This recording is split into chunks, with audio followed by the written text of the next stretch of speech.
Apa kalian pernah mendengar pesugihan tanpa tumbal dan ritualnya itu enak? Kenapa bisa dibilang enak karena ritualnya hanya mengharuskan kalian berhubungan suami istri dengan lawan jenis? Kurang enak apalagi coba. Perkenalkan dia adalah Indra. Indra ini pemuda tanggung yang hidup di sebuah desa di daerah Jawa Tengah. Kerjanya serabutan alias gak jelas kerjanya apa. Jadi intinya setiap ada proyek di desa si Indra ini pasti ada di situ. Terlebih kalau ada tetangga yang butuh tenaganya. Tapi berhubung desanya itu kecil otomatis tidak banyak pekerjaan yang bisa dia kerjakan. Paling seminggu ada 1 atau 2 pekerjaan, ditambah Indra ini hanya lulusan sekolah dasar SD jadi tidak punya banyak kemampuan untuk kerja di kantor desa. Ditambah temannya Indra yang lain nasibnya tidak jauh berbeda, contohnya Ridwan yang sama sekali tidak sekolah. Jadi lengkaplah mereka sebagai pengangguran profesional di desanya. Tapi memang mayoritas pemuda di desanya Indra ini kebanyakan tidak bekerja, paling cuma bisa pijit HP sama tarik gas motor gak jelas setiap sore. Selain faktor ekonomi nyatanya sekolah di sana memang kurang layak dikatakan sebagai sekolah karena lebih mirip kandang sapi. Nah sampai suatu ketika ada lowongan kerja untuk Indra, Ridwan sama satu temannya lagi yang namanya Diki. Katanya gajinya itu MR. Terus lowongan ini disampaikan langsung sama Thomas atau tokoh masyarakat di desa mereka, pastinya jaminan A1 lah info lowongan kerja ini. Wong yang kasih info orang penting di desa mereka. Kita sebut saja nama beliau itu Pak Gunawan. Waktu itu masih sekitaran tahun 2006 atau 2007. Nah awalnya si Indra ini lagi lewat di depan rumah Pak Gunawan. "Indra, kamu mau kemana? Sini dulu sebentar," ucap Pak Gunawan. "Ya Pak sebentar, saya kebetulan mau ke kantor desa Pak." "Ada apa ya Pak Gunawan?" jawab Indra. "Oh, kamu sudah ada keperluan di kantor desa?" tanya kembali Pak Gunawan. "Sebenarnya nggak ada sih Pak, saya cuma mau lihat ada kerjaan tidak di sana kan lumayan Pak kalau saya bisa bantu-bantu," jawab Indra. "Oh, berarti kamu lagi cari kerja? Ya sudah kamu kesini saja kebetulan Bapak mau minta tolong kamu buat benerin genteng yang bocor. Jadi semalam pas hujan buah kelapa di pinggir rumah jatuh dan merusak beberapa genteng hingga bocor, tolongin Bapak ya Indra, nanti Bapak kasih upah," terang Pak Gunawan. "Enge Pak, waduh saya yang makasih ini Pak," jawab Indra. Setelah Indra selesai membetulkan genteng milik Pak Gunawan, mereka berdua pun akhirnya istirahat sambil ngopi. "Indra, kamu lagi tidak kerja kan? Kamu mau tidak kerja di pabrik obat?" ucap Pak Gunawan. "Wah boleh itu Pak, tapi saya hanya lulusan SD saja Pak, apa bisa saya kerja di pabrik?" jawab Indra. Setelah berbincang-bincang dan Pak Gunawan juga menjanjikan kemudahan dalam proses interview, Indra pun setuju untuk bekerja di pabrik obat itu. "Besok setelah zuhur kamu kesini lagi dan bawa 2 temanmu yang mau bekerja, biar sekalian Bapak antar ke pabrik sama Bapak kenalkan sama pemiliknya," ucap Pak Gunawan. "Wah alhamdulillah terima kasih banyak Pak," jawab Indra. Setelah pamit Indra langsung jalan ke rumah temannya untuk menyampaikan info dari Pak Gunawan. "Jadi begini Lur, tadi aku tuh ke rumah Pak Gunawan. Nah beliau ngajak kita bertiga buat kerja di pabrik obat dan gajinya juga UMR. Gimana kalian mau tidak?" tanya Indra kepada Ridwan dan Diki. "Ya kalau kami berdua pasti mau Indra kan kita udah lama nganggur juga," jawab Diki. "Oke besok setelah zuhur kita langsung ke rumah Pak Gunawan ya, kita langsung ketemu di sana saja," ucap Indra kepada 2 temannya. Hingga hari yang ditentukan pun tiba. "Kalian sudah lama nunggu saya?" ucap Pak Gunawan yang melihat kami bertiga sudah duduk di teras rumahnya. "Enggak kok Pak, kami baru saja tiba tak lama setelah Bapak ke masjid tadi," ucapku. "Terus kalian kesini naik apa?" tanya kembali Pak Gunawan kepada kami. "Jalan kaki Pak," jawab kami bertiga. "Kalian tuh?" "Ya sudah kita siap-siap dulu, saya ambil kunci mobil sebentar," ucap Pak Gunawan sambil tertawa melihat tingkah anak muda ini. Setelah 5 menit menunggu kami pun mulai pergi menuju pabrik yang dimaksud. "Indra, kamu bawa surat ini. Lalu sesampainya kalian nanti di sana tolong serahkan surat saya ini ke Ibu Diah. Bapak mungkin hanya mengantarkan kalian di pinggir jalan tidak sampai pabrik ya," Ucap Pak Gunawan mengarahkan kami. Baik Pak, jawabku. Setelah hampir 3 jam berkendara akhirnya kami pun tiba, terlihat sebuah gapura menyambut kami bertiga. Nanti setelah dari gapura ini, kalian jalan ke arah timur sekitar 1 kilometer ada pos jaga di ujung jalan ini. Nah, tempatnya tidak jauh dari pos itu. Ucap Pak Gunawan sambil membantu mengeluarkan tas dan barang-barang kami bertiga. Enggak Pak, terima kasih banyak ya Pak. Bapak hati-hati juga di jalannya. Jawab kami bertiga. Setelah berpamitan kami pun mulai berjalan sesuai arahan yang diberikan Pak Gunawan.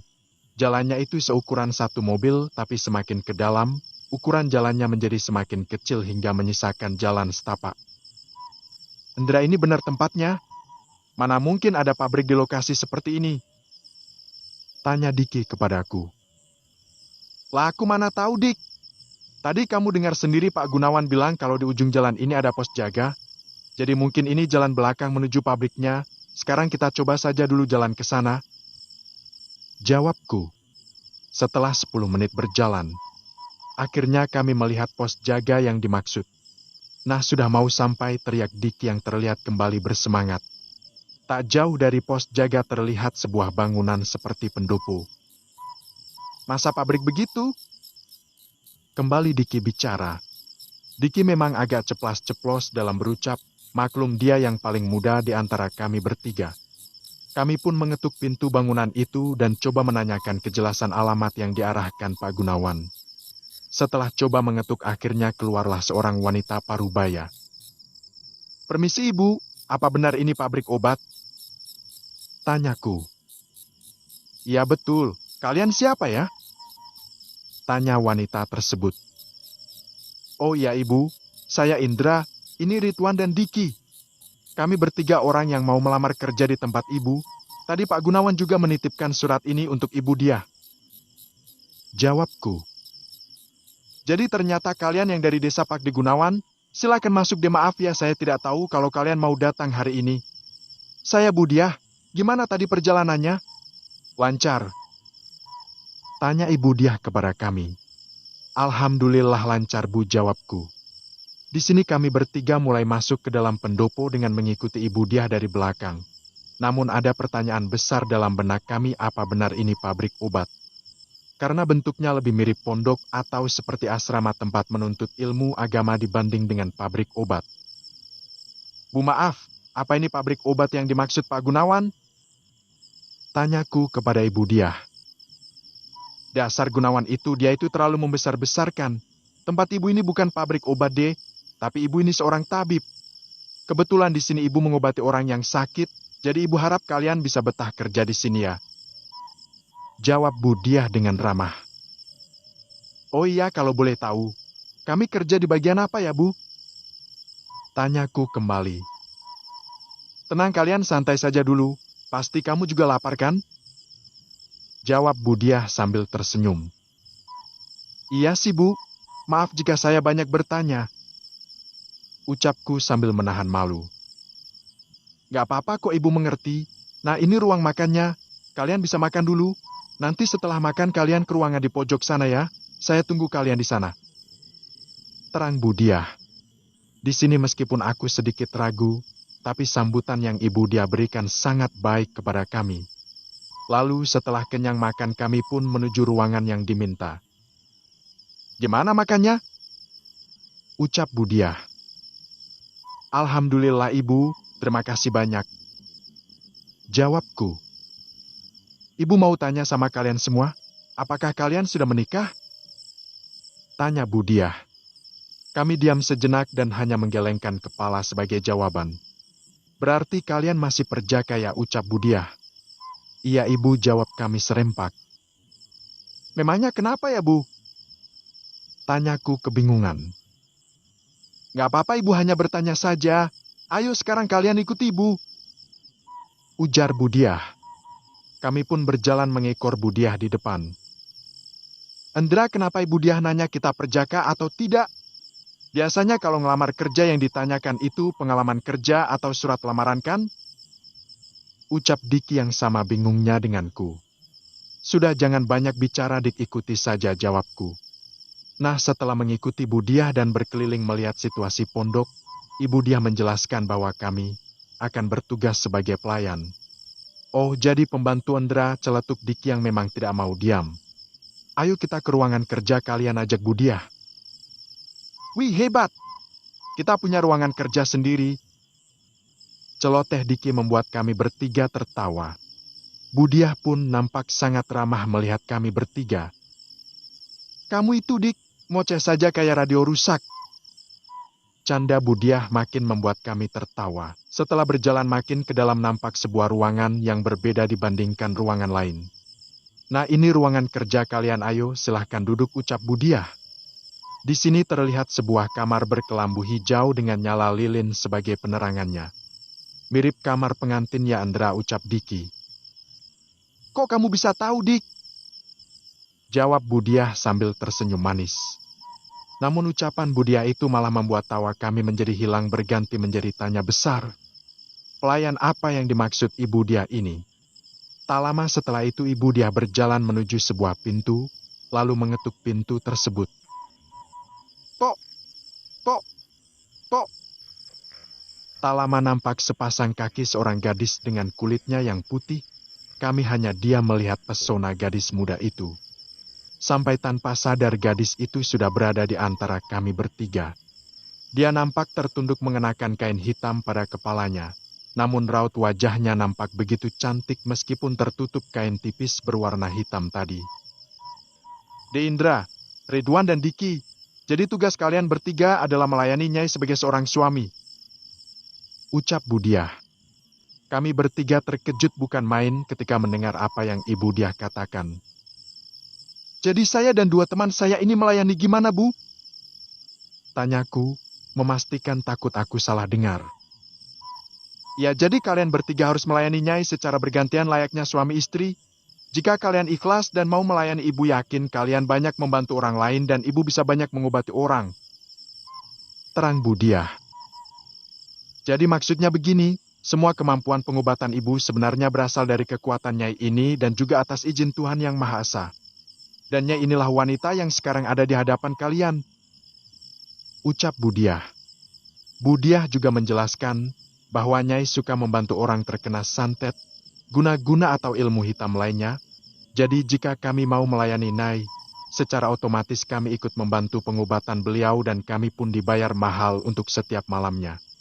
Dari penjelasan itu kami berunding walaupun takut karena merasa aneh. Jiwa muda kami ternyata lebih kuat dibanding rasa takut itu sendiri, terlebih Nyai adalah wanita yang cantik. Kapan lagi bisa cem-ceman dibayar lagi? Dengan yakin kami pun menerima tawaran Bu Diah itu dan nanti malam kami pun mulai bekerja. Di sini Ridwan sebagai yang tertua akan mengawali penyatuan dengan Nyai, lalu disusul aku dan yang terakhir Diki karena dia paling muda. Sampai akhirnya kami pun selesai menjalankan tugas yang menurut kami mulia. Dalam versi kami tentunya, namun setelah itu ada sesuatu yang janggal setelah berhubungan. Tapi aku simpan sendiri perasaan ini. Jadi ketika penyatuan tadi aku melihatnya sebagai wanita cantik, namun ketika aku kembali coba membayangkan dirinya hanya ada bayangan hitam penuh bulu dan wajahnya mengerikan. Tapi mungkin karena terlalu lelah jadi otakku sedikit error. Di sini tanpa terasa jam menunjukkan pukul 2 malam. Bu Diah yang sabar menunggu akhirnya membawa kami ke sebuah kamar untuk istirahat. Di dalam kamar kami malah bercerita. Di sini aku ceritakan apa yang tadi aku bayangkan kepada Ridwan dan Diki, tapi anehnya mereka berdua memiliki bayangan yang sama. Kami seperti sulit membayangkan sosok Nyai tadi, tapi setelah berpikir keras Ridwan berkata, apa jangan-jangan Nyai bukan manusia dan kita dijadikan suguhan untuk bangsa jin atau dijadikan tumbal milik Bu Diah? Bisa jadi, Wan, jawab Diki. Aku juga sepemikiran dengan Ridwan yang banyak keanehan ketika bersama Nyai. Jadi narasumber ketika kejadian memang usianya masih belasan tahun, jadi wajar jika mereka kurang paham dengan hal-hal mistis, jadi intinya selama mereka happy dan dapat cuan, ya hajar aja. Ternyata rasa takut yang sebelumnya mereka pikirkan terpatahkan dengan bayangan uang yang nantinya akan diberikan Bu Diah sebagai imbalan pekerjaan tadi. Di pagi harinya mereka bertiga kembali bertemu dengan Bu Diah, selain menanyakan imbalan mereka juga ingin menanyakan kejadian semalam. Di sini Ibu Diah menjelaskan bahwa benar Nyai bukanlah manusia. namun Nyai adalah jin yang baik dan Nyai tidak menakuti siapapun. Lalu kami hanya wajib menemaninya setiap hari Jumat, jadi selain hari Jumat, kami bertiga bebas mau melakukan apapun. Budiah juga menjelaskan jika kami mau berhenti atau tidak melanjutkan ritual maka kami harus mencari pengganti dengan syarat pria yang berjaga. Setelah memahami itu semua kami pun dipersilahkan pulang dan tak lupa Budiah menitipkan kantung kecil untuk Pak Gunawan lalu masing-masing dari kami mendapatkan kantung yang cukup besar. Di tengah perjalanan pulang kami bertiga coba melihat isi dalam kantung itu. Ketika dibuka ternyata isinya bongkahan emas sebesar kerikil dan beratnya mungkin hampir 2 kilogram. Tak lupa kami mampir ke toko emas untuk mengecek kebenaran kadar emas tersebut. Di sini kami makin percaya bahwa inilah awal dari kekayaan. Perjalanan pulang menjadi begitu menyenangkan dan tanpa terasa kami sudah hampir sampai di desa. Setelah turun dari bis aku bertanya kepada Ridwan dan Diki. Lur, kalau Pak Gunawan dapat apa ya? Penasaran aku. Ucapku. Coba buka Andra, ucap Diki sambil melihat isi kantung milik Pak Gunawan. Ketika dibuka hanya ada kelopak bunga di dalamnya, yang membuat kami bingung. Ya sudahlah jangan dipikirin yang penting kita bisa kaya ucap Diki sambil berlari kecil menuju desa. Setelah memberikan kantung milik Pak Gunawan, kami langsung pamit untuk pulang karena tak sabar membayangkan apa yang akan kami beli dengan emas sebanyak ini.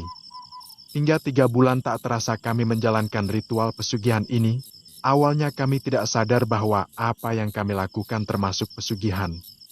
Sampai akhirnya kami dapat membeli banyak hal dan dari sinilah dampak dari ritual pesugihan mulai terasa.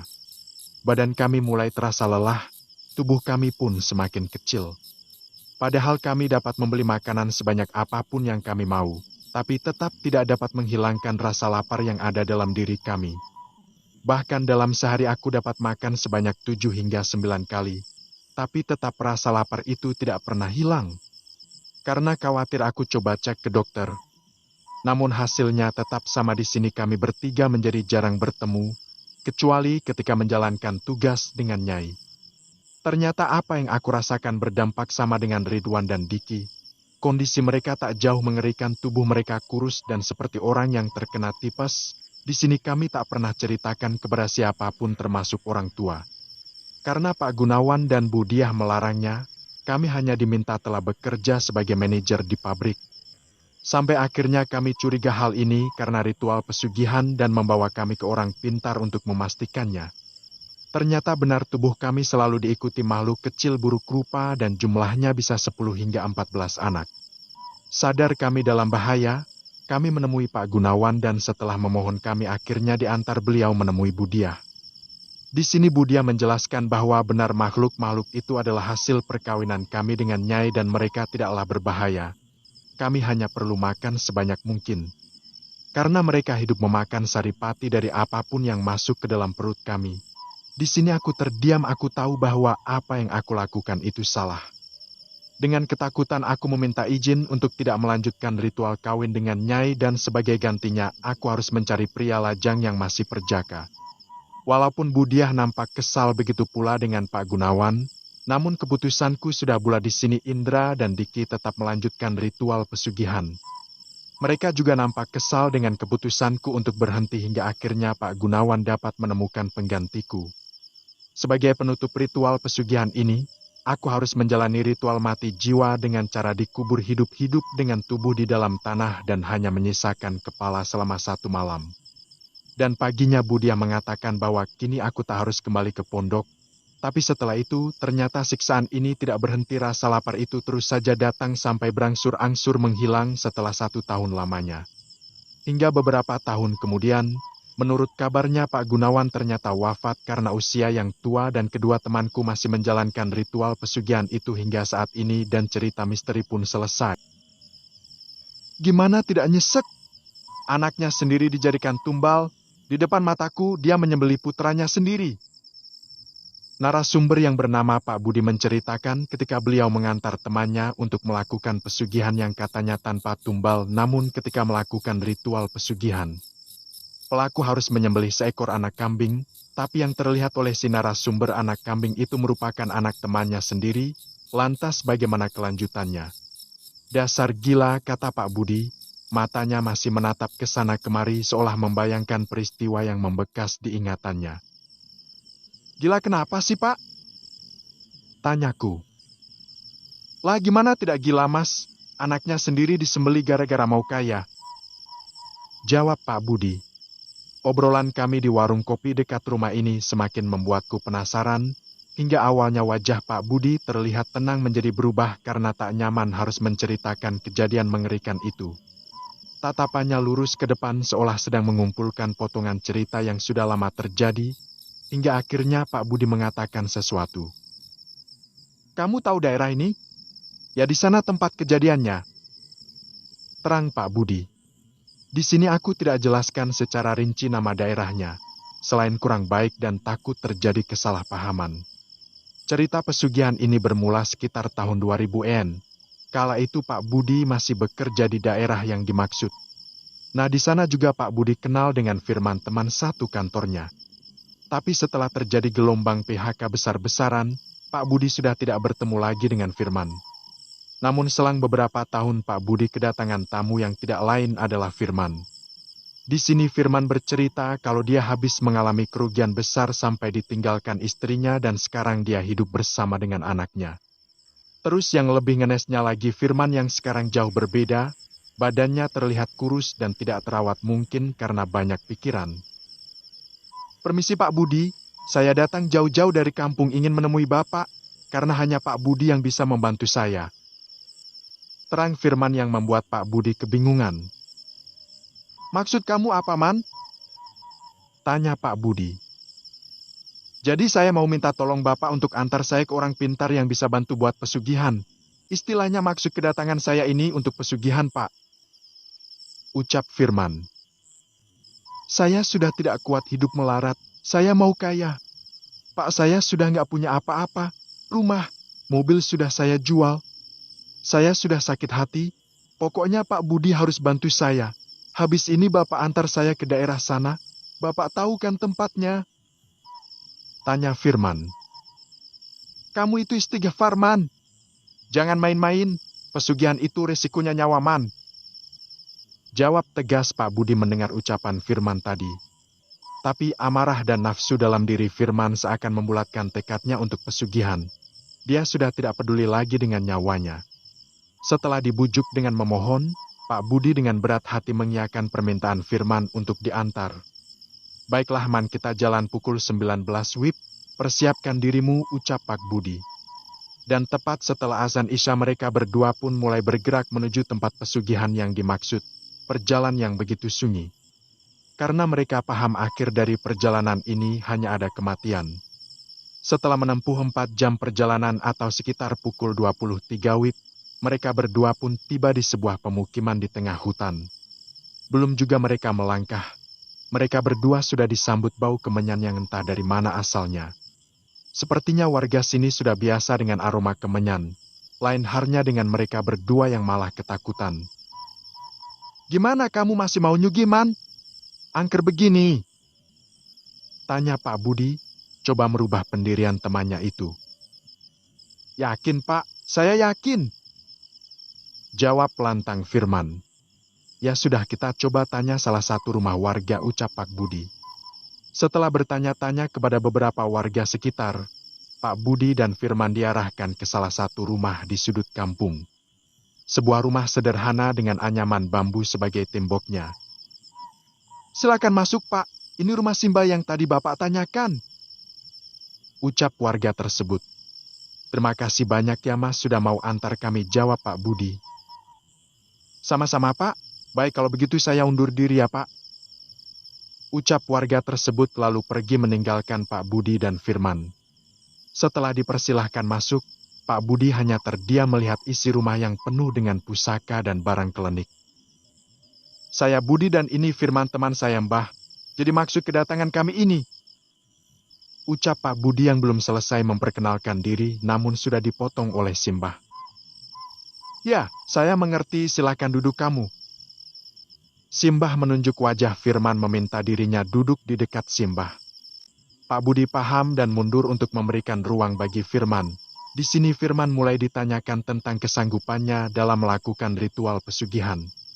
Selama di dalam rumah Simbah nampak aneh tidak sekalipun dia menatap kami secara langsung dan kejadian makin bertambah aneh ketika apa yang Firman dan Simbah bicarakan. Pak Budi tidak dapat mendengar pembicaraan mereka itu sedangkan jarak mereka tidak terlalu jauh. Lalu mata Pak Budi seperti diarahkan ke arah luar rumah seperti ada sesuatu di sana, tapi hanya ada kegelapan dan ritual pun akhirnya dimulai. Di sini Firman nampak memakan sesuatu dengan sangat lahap padahal yang Pak Budi lihat, Firman sedang memakan bangkai hewan bersama belatungnya. Pak Budi ingin berteriak tapi dia tahu akan resiko jika berani mengganggu ritual pesugihan ini. Jadi dia hanya menahan mual karena tak sanggup melihat Firman yang terus mengunyah dengan lahap bangkai dan belatung itu. Selang tak berapa lama santapan malam itu kembali dihidangkan yang kini Firman membuka bungkusan daun pisang. Berisi jeroan hewan yang juga sudah membusuk dengan bau yang sangat menyengat. Tapi anehnya Firman tetap memakannya dengan lahap. Aneh memang kenapa Firman seperti itu, Pak Budi yang tak sanggup lagi akhirnya memutuskan untuk keluar rumah karena mau muntah. Tapi belum juga dia melewati pintu rumah, ada sosok tinggi besar dengan mata menyala menghadang langkah Pak Budi untuk keluar. Pak Budi lalu coba kembali ke dalam, dia takut karena ulahnya malah mengganggu ritual pesugihan Firman. Di dalam Firman yang sudah memakan hidangan menjijikan itu nampak tersenyum bahagia dengan tatapan yang kosong. Bibirnya tidak mengucapkan sepatah kata pun, hanya senyum mengerikan yang dia tunjukkan. Pak Budi hanya diam dan coba mengikuti proses pesugihan itu hingga selesai. Lalu kini proses pesugihan harus dilakukan di luar rumah dan inilah momen yang begitu membekas dalam ingatan Pak Budi. Lah gimana tidak kaget? Firman diminta menyembelih anak kambing yang ternyata anak kambing itu adalah anaknya sendiri. Apalagi ketika anak kambing itu berteriak embe, embe, embe, sambil meronta-ronta. Ucap Pak Budi. Tapi dalam pandanganku itu bukan anak kambing tapi anaknya sendiri. Tidak sanggup aku melihat kejadian itu. Astaga man, benar-benar hati saya menangis. Anak kecil tak berdosa harus meregang nyawa menjadi tumbal demi harta kekayaan diri sendiri. Batin Pak Budi menjerit. Ketika kejadian itu Pak Budi tidak dapat melakukan apa-apa. Mau teriak coba menyadarkan Firman, suaranya hilang seakan ditahan sesuatu. Apalagi di depan, samping dan belakang ada makhluk-makhluk mengerikan yang menatap kami. Bahkan ada makhluk yang menari seakan bahagia ketika Firman menyembelih anak kambing itu. Batin Pak Budi menyesal telah mengantar Firman ke tempat ini. Saya menyesal sudah ngantar kamu Man, dan mungkin saya ikut berdosa karena mengantarmu ke sini. Benar-benar menyesal, ingin rasanya ku hantam kepalamu agar kamu sadar Man. Teriak batin Pak Budi sambil memejamkan mata. Dalam keadaan takut dan gemetar Pak Budi coba kembali membuka mata yang kini dibalas tatapan mengerikan dari Simbah yang seperti tahu dengan apa yang tadi diucapkan Pak Budi dan akhirnya ritual pesugihan itu pun selesai. Dengan cepat Pak Budi meminta Firman untuk pulang tanpa menceritakan apa yang tadi dia lihat. Di perjalanan mereka hanya terdiam tanpa mengucapkan apapun, yang terdengar hanya suara jeritan anak kecil meminta tolong di telinga Pak Budi. Selang beberapa jam, belum juga mereka sampai di depan gang sudah banyak warga. Ketika ditanyakan ke salah satu warga, warga itu mengatakan bahwa anak Firman telah meninggal dunia dan meninggalnya mendadak tanpa sebab. Mendengar itu Pak Budi hanya diam, karena tahu penyebab kematiannya adalah Firman yang telah menumbalkan anaknya sendiri. Firman lalu berlari coba mengangkat anaknya yang telah mati, tak henti-hentinya Firman menangis melihat mayat anaknya. Pak Budi hanya diam, sambil mengutuk kelakuan temannya itu. Itu karena perbuatanmu sendiri, Man. Gumam Pak Budi, sambil berlalu pergi tanpa berpamitan dengan Firman. Dan sampai sekarang saya tidak mendengar kabarnya lagi, entah dia mati menjadi tumbal atau hidup bergelimang harta dari pesugihan. Kita bisa mengubah hidup dengan bekerja keras dan beribadah.